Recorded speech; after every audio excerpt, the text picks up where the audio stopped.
ሄሎ ጤና ይስጥልኝ። የዮር ኮንስትራክሽን የተዘጋጀ የሚቀርብላችሁ ፕሮግራም ነው። በዛሬው ፕሮግራማችን እንደምንመለከተው ባለፈው ፕሮግራማችን ከዚህ በፊት ያየነው ባለ 12 ሚሜ የሆነ ብረትን እንዴት ወደ 10 ሚሜ መቀየር እንዳለብን እሱን ካልኩሌት አድርገን ተመልክተናል። ዛሬ ደግሞ የምንመለከተው ያንን 12 ሚሜ የሆነውን ብረት ወደ 10 ሚሜ በምንቀይርበት ሰዓት ላይ እንደዚሁ አብረን ጎን ለጎን ስፔሲንጉንም መስራት አለብን። ምክንያቱም ባለ 12 ሚሜ የነበረው ብረት የተቀመጠበት የራሱ የሆነ ዲስታንስ ነበረው። ከዛ በኋላ ደግሞ ብረቱን ቀይረን ደግሞ ባለ 10 ሚሜ ስናደርገው ያ ዲስታንስ ይቀየራል። ስለዚህ እሱን እንዴት አድርገን ነው ካልኩሌት የምናደርገው የሚለውን በዚህ ፕሮግራም እንመለከታለን። አብራችሁን ቆዩ። እንግዲህ በባለፈው ቪዲዮ እንደተመለከታችሁት የብረት አደራደርን ተመልክተናል። ያንን ብረት እንግዲህ በምንደረድርበት ሰዓት ዋናው እንግዲህ ትኩረት ልናደርግበት የሚገባው ነገር እያንዳንዷን እንቅስቃሴ ስናደርግ አርኪቴክቸራል ድሮይንጉ ባስቀመጠው መሰረት ነው ያንን ስራ የምንሰራው። ስለዚህ እነኛ አይነት ቼንጆችን በምንሰራበት ሰዓት ላይ አርኪቴክቸራል ኢንጂነሩን ማማከር አለብን ማለት ነው። እዚህ ጋር እንግዲህ እንደምትመለከቱት ይሄንን የብረት ቼንጅ በምናደርግበት ሰዓት ላይ መጠንቀቅ ያለብን ነገር ምንድነው ወይም ደግሞ ግምት ውስጥ ልናስገባው የሚገባው ነገር በ12 ሚሜ የምናገኘው ኤሪያና በ10 ሚሜ ቀይረን ደግሞ በኋላ ላይ የምናገኛቸው ቶታል የብረቱ ኤሪያ ሁለቱ ተመሳሳይ መሆን አለበት የሚለውን ኮንሲደር አድርገን ነው ማለት ነው ይሄን ስንሰራ።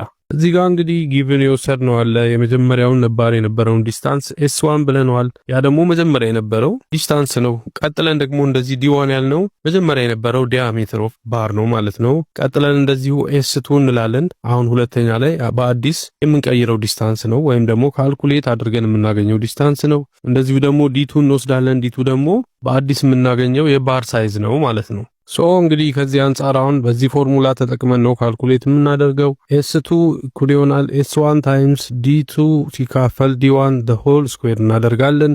ይሄ ፎርሙላ እንግዲህ አዲሱን ዲስታንስ ወይም ደግሞ ያ ብረት ከ12 ሚሜ ተቀይሮ ወደ 10 ሚሜ በሚመጣበት ሰዓት ላይ በ12 ሚሜ ጊዜ የነበረ የተቀመጠበት የራሱ ስፔሲንግ ያለው ባር ቢትዊን በመካከሉ በሁለቱ ብረቶች መካከል ስንደረድር ያለው ዲስታንስ ስፔሲንግ አለ። ከዛ በኋላ ወደ ኤሪያውን ቀይረን ደግሞ እንደዚሁ ባለ 10 ስናደርገው የምናገኘው ከበፊቱ የተለየ ዲስታንስ አለ ማለት ነው። አሁን እሱን ነው ካልኩሌት የምናደርገው ማለት ነው። እንግዲህ አሁን በዚህ ኤግዛምፕል ላይ የወሰድነው እንግዲህ የመጀመሪያው ባር ዲያሜትር 12 ሚሜ ነው ብለናል። ቀጥለን በዛ ሰዓት የነበረው ደግሞ ዲስታንስ እዚህ ጋር በምሳሌ አሁን 100 ሚሜ ብለን እንወስዳለን። በ12 ሚሜ ዲያሜትር ኦፍ ብረት 100 ሚሜ ዲስታንስ ስፔስ ተጠቅመናል ማለት ነው። ስለዚህ አሁን ባር ዲያሜትሩ እንደዚሁ ወደ 10 ስንቀይረው ባር ዲያሜትሩ 10 ሚሜ ሲሆን የሚመጣው ደግሞ ዲስታንስ በስንት ሴፓሬሽን ዲስታንስ እናስቀምጠዋለን የሚለው እንወስዳለን። ቀጥለን እንግዲህ ካልኩሌት ነው የምናደርገው። አሁን እንግዲህ ቀጥለን የምናደርገው ምንድነው ዲያሜትር 2 አለ ያገኘነው 10 ነው። የመጀመሪያው ዲያሜትር ደግሞ 12 ነው። ሁለቱን 10 ሲካፈል ለ12 the whole square አድርገን ከ100 ሚሜ ጋር መልቲፕላይ እናደርገዋለን ማለት ነው። ስለዚህ 100 ሚሜ ሲባዛ 10 ሲካፈል ለ12 ወደ 0.833 ይመጣል። ያን the whole square እናደርገዋለን። ስለዚህ 100 ሚሜ ሲባዛ በ0.694 69.4 ሚሜ ይመጣል ማለት ነው አዲሱ ዲስታንስ ወይም ደግሞ S2 ብለን አሁን በአዲሱ በ10 ሚሜ ብረት የምንጠቀመው ዲስታንስ እንግዲህ 69.4 ሚሜ ይሆናል ማለት ነው። እንደዚሁ ይሄንኑ እንግዲህ አሁን መልሰን በኤሪያቸው ሬሺዮ ካልኩሌት ማድረግ እንችላለን። ያ ማለት ምን ማለት ነው? የመጀመሪያ የነበረው ኤሪያ አለ ሲካፈል ለራሱ ዲስታንስ አለ። መጀመሪያ የነበረው የተቀመጠበት ሴፓሬሽን ዲስታንስ አለ።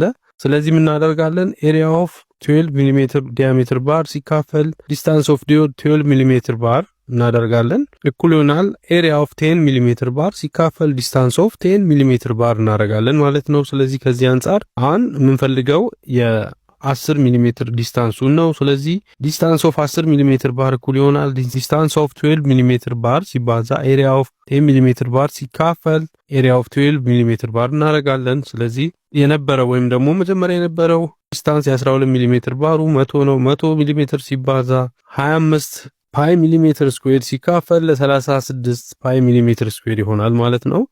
ስለዚህ አሁን እዚህ ጋር 100 ሚሊሜትር ሲባዛ በ25 ሲካፈል ለ36 እናደርገው 69.44 ሚሊሜትር ይመጣል ማለት ነው ሴፓሬሽን ዲስታንሱ። ሁለተኛ ላይ የምንጠቀመው ባሩን ስንቀይር ከ12 ሚሊሜትር ወደ 10 በምንቀይርበት ሰዓት ላይ ዲስታንሱ እንደዚሁ ከ100 ወደ 69.4 ሚሊሜትር ይመጣል ማለት ነው። እንግዲህ ከዚህ በፊት እንደተመለከትነው 12 ሚሜ ዲያሜትር የነበረውን ባር በምናስቀምጥበት ጊዜ በ100 ሚሜ ስፔስ አስቀምጠን ነበር ያየነው። አሁን ደግሞ እዚህ ጋር ስንመለከት ያንን ዲስታንስ እንግዲህ ብረቱን 12 ሚሜ የነበረውን ዲያሜትር ወደ 10 ሚሜ ዲያሜትር ስንቀይረው ዲስታንሱ እንደዚሁ ተቀይሯል። እንግዲህ ከዛ አንፃር ዲስታንሱ ምን ያህል መሆን አለበት የሚለውን ነበር አሁን ካልኩሌት አድርገን የተመለከትነው። እሱም ወደ 69.4 ሚሜ ያህል ዲስታንስ መጥቷል ማለት ነው። እንግዲህ ተመልካቾቻችን ፕሮግራማችንን ተከታትላችሁ በቂ የሆነ ዕውቀት እንዳገኛችሁበት ተስፋ እናደርጋለን። አብራችሁም ፕሮግራማችንን ስለተከታተላችሁ እናመሰግናለን። እንግዲህ ተጨማሪ ዶክመንቶችን ማግኘት ከፈለጋችሁ ቴሌግራም ሊንካችን ላይ ተቀምጧል። እዛ ላይ ገብታችሁ ማግኘት ትችላላችሁ። አብራችሁን ስለነበራችሁና ፕሮግራማችንን ስለተከታተላችሁ እናመሰግናለን። ሰላም ሁኑ።